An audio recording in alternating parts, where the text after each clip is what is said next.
Foreign Affairs Network. I am your host, the voice of reason. Today we continue our ongoing coverage of the civil war taking place inside the former state of Ethiopia and the Eritrean invasion of northern Tigray. So first and foremost, we have received new information about another Oromo Liberation Army attack, this time in western Oromia, in the West Welaga zone. We have received reports that OLA fighters have overran a Abiy loyalist compound. The resulting attack resulted in 65 KIA of Abiy loyalist forces and more than 100 injured in this OLA operation. It does appear that the OLA is continuing to strike at the regime forces where they are weakest and avoiding those forces where they are strongest. Classic insurgency, industrial strength insurgency campaign, but in this case they actually took control of the local town itself.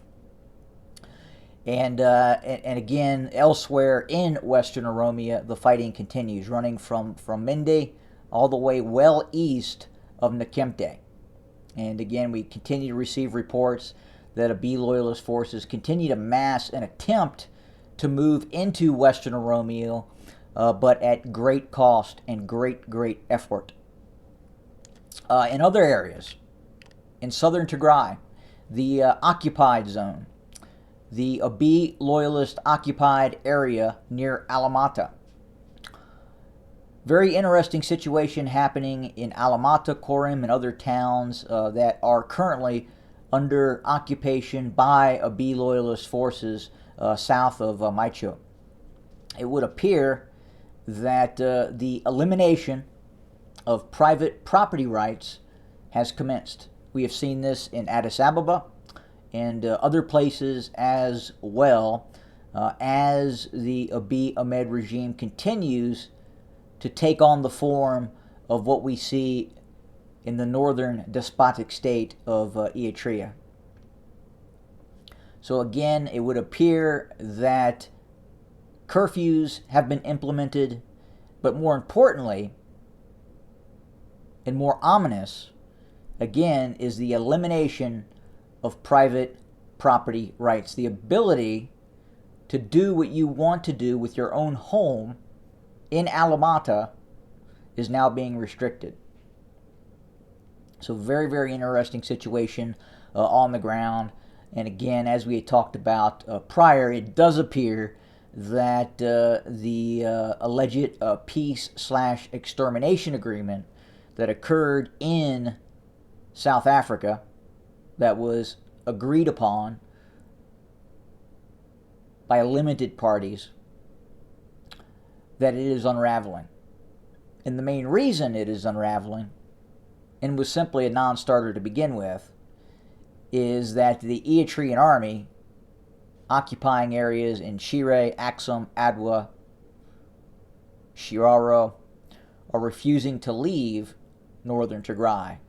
Compounding that, there are also Amharan regional militia groups, unofficial armed groups, not associated with any real government per se, continuing to rape and pillage in the Tigray region. So we can completely understand why this agreement is falling apart. Again, just a non-starter. One side cannot hand over their weapons while a foreign entity, the likes of the Eritrean army, continues to occupy northern Tigray. I don't think any rational person could sit back, analyze the situation, and come to the conclusion that one side should disarm while a foreign entity is in your house. And that is what is happening. But we are going to continue to monitor, report what is happening on the ground. Very concerning what is happening now in Alamata.